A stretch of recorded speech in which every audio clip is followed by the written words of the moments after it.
Katuwang po ngayon ng gobyerno ang USS George Washington ng US Navy sa isinasagawang relief operations sa mga nasalantang lugar sa Visayas at kabilang po sa mga miyembro ng US Navy na tumutulong, mga Pilipino. Balitang hatid na aking partner na si Rafi Tima.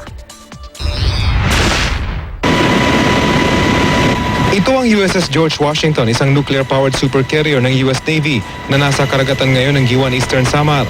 Bukod sa iganting barko, 7 iba pang barko na kasama sa fleet ang nasa Leyte Gulf para tumulong sa relief operation na tinawag na Operation Damayan. Nandito tayo ngayon sa deck ng USS George Washington, ang flagship ng George Washington Carrier Strike Group. Ito ngayon yung nagsisilbing staging point ng mga helicopter na nagsasagawa ng mga aircraft na ng mga relief goods dito sa Samar at sa may Leyte. Mula noong World War II ay ngayon pala nagkaroon ng ganito kalaking presensya ng mga tropang Amerikano sa bahaging ito ng Leyte. At ito ay para tulungan ang ating mga kababayang naapektuhan ng Super Typhoon Yolanda. Matapos tumama ang Super Typhoon Yolanda, naglayag ang buong fleet patungo dito sa Leyte Gulf mula sa Singapore. Ang dala nitong eroplano sa mismong carrier pa lang, mas marami pa kumpara sa buong Air Force ng bansa. Pero ang 21 SH-60 Seahawk helicopters na dala ng strike group ang siya ngayong pinakaabala sa lahat. Bukod dito, nagrenta pa sila ng 2 pribadong helicopter para tumulong sa relief operation. Ang mga V-22 Ospreys na katulad dito ay hindi kabahagi nitong George Washington Carrier Fleet. Ito ay mga nakabase sa Clark, pero mas nagiging madali ngayon yung kanilang trabaho dahil nakakapag-refuel sila dito sa USS George Washington. Napakalaki ng load na pwedeng kunin itong Osprey kung kaya't ito yung nagiging isa sa mga workhorse ngayon ng relief operations dito sa Tacloban at Leyte. Literal na walang tigil ang lipad ng mga helicopter dito mula sa pagsikat hanggang sa paglubog ng araw. Nagpapalit-palit lamang sila ng piloto kada 6 na oras. Ang kapasidad ng Seahawk at V-22 Osprey di hamak na mas malaki kumpara sa Huey helicopter ng Philippine Air Force, bagay na nagpabilis umano sa relief operation.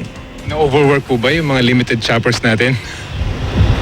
You can say that, but they are still working, they are still double timing.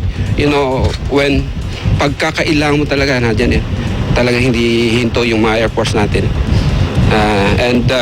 Medyo na-relieve ng konti because of the help that we've been receiving, particularly from the US Navy.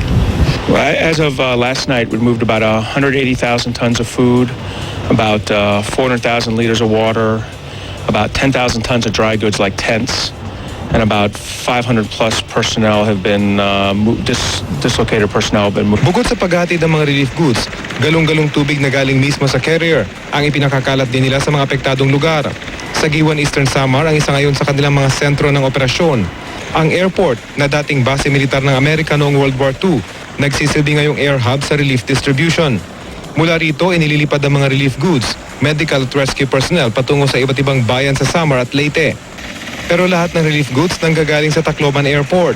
Dito, mistulang conveyor belt ang walang tigil na pagsundo ng relief goods ng DSWD ang mga helicopter ng US Navy. Ilan sa mga US Navy sailors na itinalaga rito, mga Pilipino. Bagamat pagod dahil sa walang tigil na pagbubuhat ng sako-sakong relief goods, sulit naman daw, lalo pat mga sariling kababayan ang kanilang natutulungan. Buti nga, nagsaservice ako dito kasi taga rito rin ako sa Pinas Kahit na nasa Navy ako, syempre tutulungan ko pa rin yung mga kababayan ko. Rafi Tima, GMA News.